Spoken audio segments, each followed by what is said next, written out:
Well, hello everybody and welcome back to a glorious sunny moment on a fairly nice weekend. I mean, the weather's been a little iffy, kind of sketchy at times, but whatever. It's a prairie fall weekend.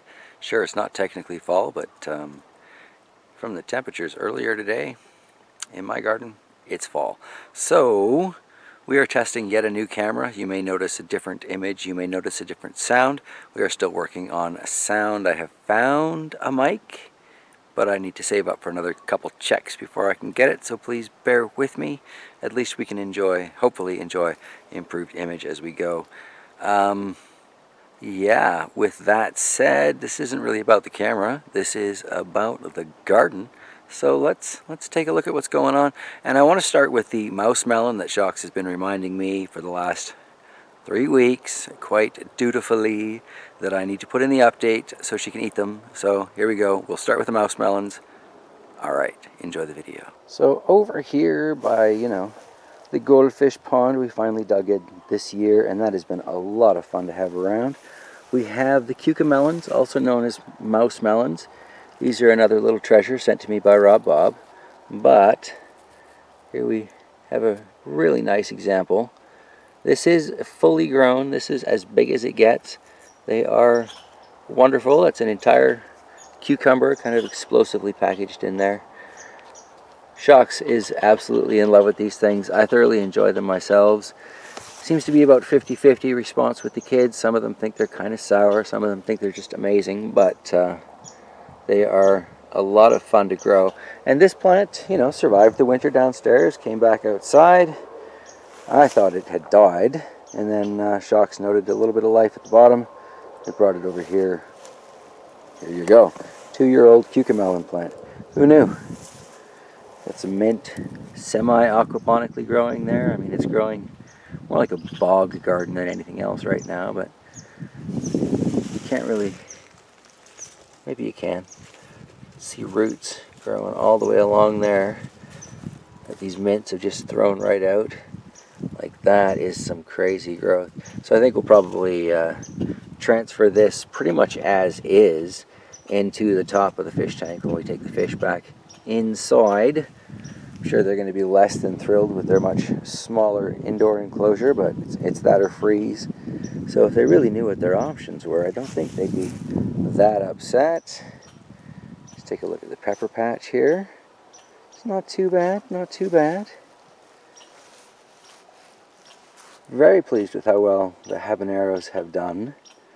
And, the growth on some of these peppers has been pretty interesting. This is the random compost pepper.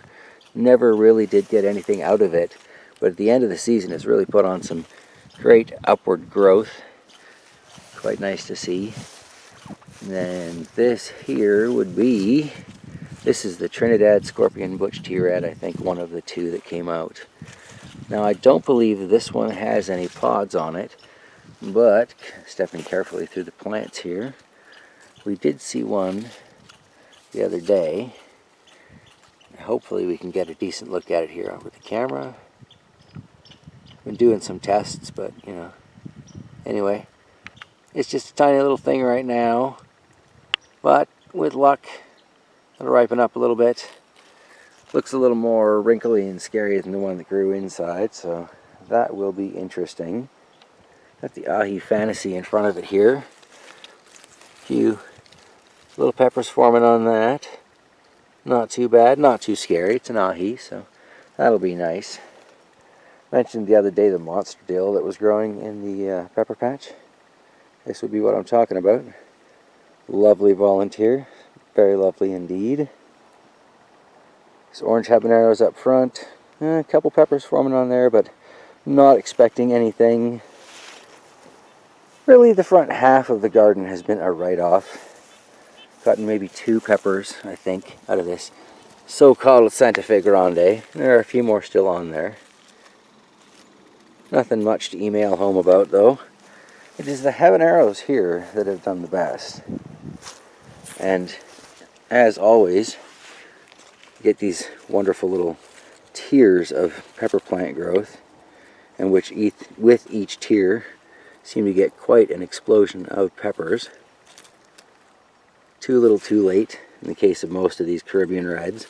But they do have some pods down at the bottom of them that I can never seem to find when I've got a camera, but coming out here wandering around, sure enough, I spot them by the, well, I'd love to say by the dozen, but I do spot them. It's just, there we go. Got a couple hiding right here. Not really taking on color yet, but decent looking size. They've got a little bit of time, but as these nights are getting colder and colder, that time is rapidly running out, so. Nice productive little plants though. Grown in a warmer climate, these things would put out pretty impressive harvests, I think. Another one kind of in there. Now the lemon habaneros, these are really impressing me. The shadow here is not helping, but let's see if I can get there. Can you see that? Is that showing up well in the camera? Got some beautiful peppers forming underneath these lemon habaneros. And now that they are starting to take some color, they are looking pretty good. There's a nice example. Focus in a bit on that. See, not too shabby. And once some of these other ones take some color, that'll be nice. So it's a major yellow pepper harvest this year. And a lot of that may have to be Kentucky harvest style. Clip it and flip it, hang it downstairs to dry. Risks bringing in the aphids, but not trying to really start much of anything downstairs this winter anyway, so that's kind of okay. And the volunteer indigo rose tomato here just totally falling over. Awful lot of tomato weight on there that will never really get ripe. But again, we've got a little bit of color forming at the bottom there, so there's a little bit of hope. Looking at it from this side here, you can really see just how many it put on. Very productive plants. I do love these indigo rose. Let's try and get this in. As beautiful as that looks, that is at least a week and a half, possibly 2 weeks away from actually being ripe. And it is so worth the wait. Nail biting though as I'm waiting because these cold nights. Terrifying. Got a couple of plants that are just dying off and I'm not sure why. I'm leaving them in anyway, just to kind of contribute to the overall warming effect that I'm hoping is happening. Oh wow, that plant is just loaded. That one's got pretty decent harvest on it too. Alright, so I mean, you can't really see it, but it does look like I will be getting something out of this. I've learned a little bit from this pepper patch this year anyway.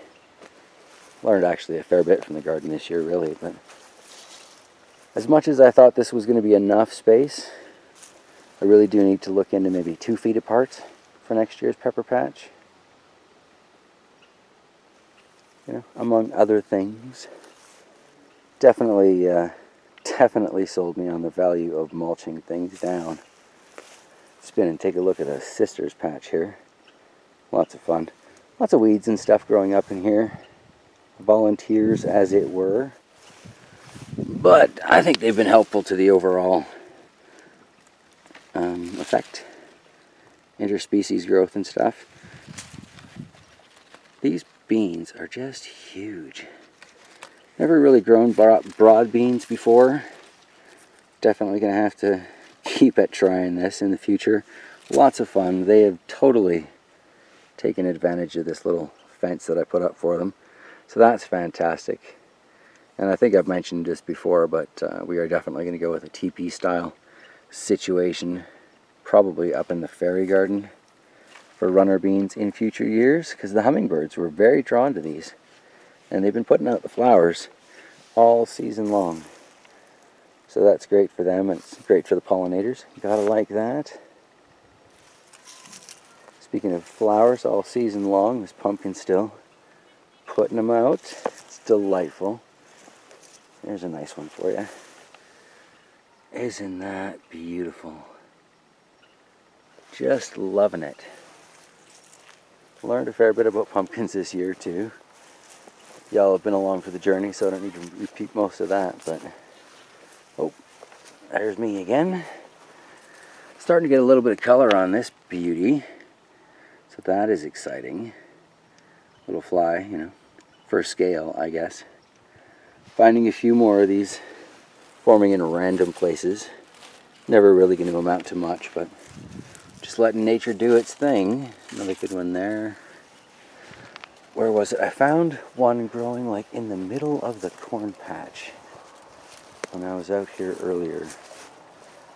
Doing kind of a walk around, you know. Taking a look, seeing what we can find. And I'm like, I'm never going to be able to find that again when I go to make my video. But unfortunately, it's in the middle of my shadow here. Let's see if we can. Is that coming up in the camera? It's hard to tell.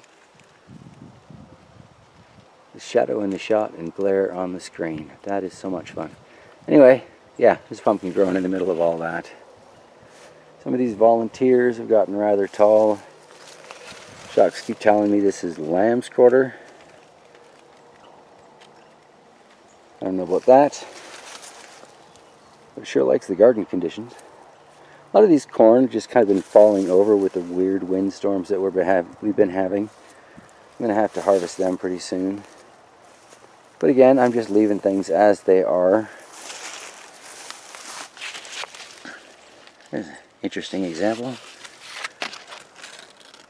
So this is the espresso corn. How does that feel? Actually, that doesn't feel too bad. Not planning on having corn tonight though, so I'm not bringing that in. Until I pretty much bring everything in, I think. And it'll be a clip it and flip it. And last year, I pretty much just shucked everything, but I left the husks on and hung it upside down. Tied to the rafters downstairs. It dried up fairly well. The chickens enjoyed it. Any of these little tiny baby corns, I'll fight them for. Probably go 50-50 between me and the chickens on those. I don't think Shocks enjoys them quite as much, but I really enjoy baby corn, so I will get use out of a lot of this. And you know, gardening comes down to it's an investment, right? Am I getting my $5 out of these seeds? Yeah, for sure. Absolutely. In food, in knowledge, in pleasure. It all worked out. And panning over with a secondary pumpkin patch here. And another pumpkin out front. I'm very hopeful that one might amount to something, but probably won't. The chicken's favorite shard patch. This has done ridiculously well, but I'm not too surprised because there's a rather heavy load of chicken litter underneath that. And the strawberries. We've got a runner here that's kind of trying to set in. And despite all of my forgetting to water it, this one strawberry seems to have survived. The ones we purchased and stuffed in the ground there, well, again, with the forgetting to water, they didn't do so well. The one Shocks kept has done fantastic, so looking forward to being able to maybe take some cuttings from that, try rooting them downstairs, bring them out again. We'll see. Carrot patch doing a little bit better. We've had some moisture the last little bit, so that has been good. Again, nothing really to email home about, but it's growing, so I'll take it. And then the random potato box over here. Also doing surprisingly well. So, yeah, I'm going to have to dig these up soon-ish. See if we get anything worth nibbling on out of that, but we'll bring you along when that does happen. Alright, so thanks for sticking around as we take a look at what's growing on here early, middle of September. Season passes so fast, you know, I just can't get used to that. It's been 4 years and I'm still not quite ready for it when it ends. Oh well, self-pity moment's done. Let me know what you think of the camera. The microphone issue is, like I said, a couple of paychecks of saving away, but hopefully I'll be able to deal with that not too long. And yeah, much love everybody. I hope you're having a fantastic weekend. I hope you're having a fantastic season in your gardens. And I will see you next time. Hopefully making some changes to the bear's den itself, because I did get that chalkboard paint like I was saying. So yeah, I will see you next time.